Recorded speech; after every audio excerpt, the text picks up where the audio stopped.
तर आणखी एक धक्कादायक बातमी पालघरमधून समोर येते। पालघरमध्ये प्रियकरांना तरुणीवर गोळी झाडली आहे। पालघर केळवे येथील रिसॉर्टवर हा प्रकार घडलेला आहे। या घटनेमध्ये अल्पवयीन मुलगी तेजल शिवराम भिडे ही जखमी झालेली आहे। रिव्हॉल्वर दाखवताना चुकून गोळी लागल्याची माहिती समोर आली आहे। तर प्रियकराला आता पोलिसांनी ताब्यात घेतलंय।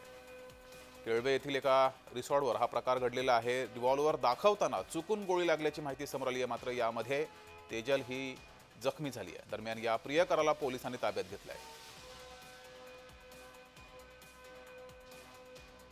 तर पालघर इथल्या केळवे येथील हा प्रकार आहे। केळवे इथल्या एका रिसॉर्टवर या प्रियकरानं प्रियसीला रिव्हॉल्वर दाखवताना त्यातून गोळी झाडली गेली आणि यामध्ये ही प्रियसी जखमी झालेली आहे। दरम्यान पोलिसांनी या प्रियकराला ताब्यात घेतलंय। अधिक माहिती घेऊया। आपले प्रतिनिधी विनायक पवार आपल्यासोबत जोडलेले आहेत। विनायक, हो नक्कीच जगदीश, पालघर तालुक्यातील केळवे समुद्रकिनारी एका रिसॉर्टवरती अल्पवयीन मुलीवरती तिच्या प्रियकराच्या ताब्यात असलेली गोळी जी आहे ती सुटून तेजल शिवराम भिडे ही मुलगी जी आहे ती जखमी झालेली आहे। तिला माहीम येथील प्राथमिक रुग्णालयात दाखल केल्यानंतर तिला बोईसर या ठिकाणी पुढील उपचारासाठी दाखल करण्यात आलेला आहे। तसेच जो तिचा प्रियकर जो आहे त्याला पालघर पोलिसांनी ताब्यात घेतला आहे।